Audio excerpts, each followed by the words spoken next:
Hi guys, welcome to Astroglan.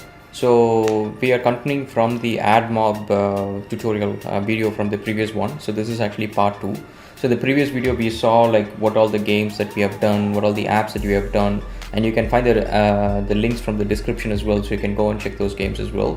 And so now we're going to look into AdMob and see what is happening. So how when we started and what is happening. So pretty much we started around 6 months ago, so not too far from there. So we just started 6 months ago. We started making more apps and games. So right now if you go to my AdMob account, let's go to my home page. So this is the today's earning. So we got around $7.55, and yesterday it was $12.55, and this month it's around $262. Last month it was around $320. So for a lot of beginners this might sound like a sort of like a good motivation, but a lot of people who has been making decent money, this might sound a bit silly. For making so much apps and games, what is this actually not even proportional to what we're gonna do? So the reason being is it all comes down to, as I said, few things. One is the app store optimization, and the second one is the sort of games and genres and trending ones that you're making. So some of the games that we made in the early stages were like they were not even trending ones. We just made it because they were once a popular game, and it was cheaper for us to play around with that, to learn by ourselves as well, because we were new to the industry to make games. So we don't want to make a expensive mistake by spending so much time on a game and it doesn't work very well. So we took some of the existing concepts and then we did those ones, and so they were cheaper, but then they didn't get popular. So now if you look at it, actually if you see, only few games actually got popular. So one is the Knife Slice game, and another one is the Help the Fish. Even those ones, they got around 3 to 4,000 downloads. They were not even in 50,000 or 1 million downloads or anything like that. So the number of downloads that's like active users at the moment is around 3 to 4,000 users. So that is the main thing. And so now if you look at all the active apps which are generating some sort of a revenue, so let's change this to actually this month, apply. And now if you see like the earnings are going up and down. So pretty much what happens is you need to also find what are the times and what sort of region people are using it and what countries they're from and things like that, and they need to target those ones because you already have a group of people who's playing your games.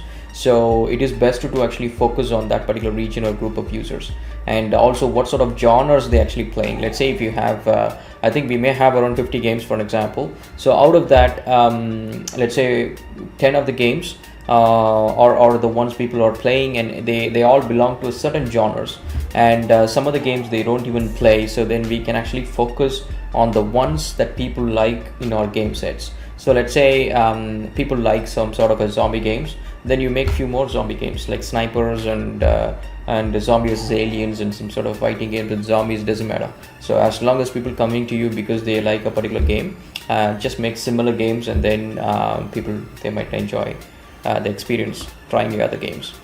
So now if you see like so this is all the games right now. It is generating some sort of a revenue. This is for the entire month. So Knife Slice iOS is number 1, then they Help the Fish Android, and so we got iOS, Android, and there is an app which is also on the list, which is Post Grabber and Video Grabber, and then there is a game, Android, and then iOS, and then it's all iOS.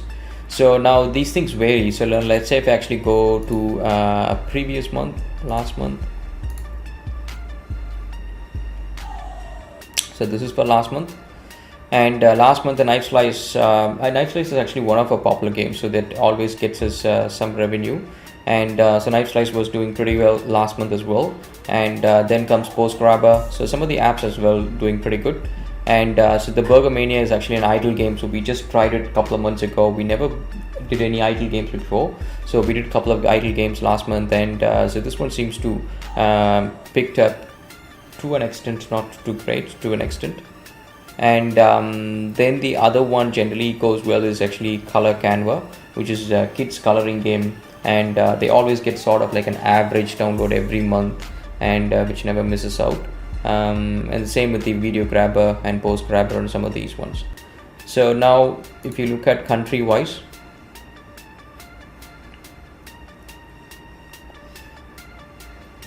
so now if you see like so this is actually United States, so that always comes as first, so that gives us most of the revenue, and then comes the UK, Canada, and then comes India, France, other countries as well.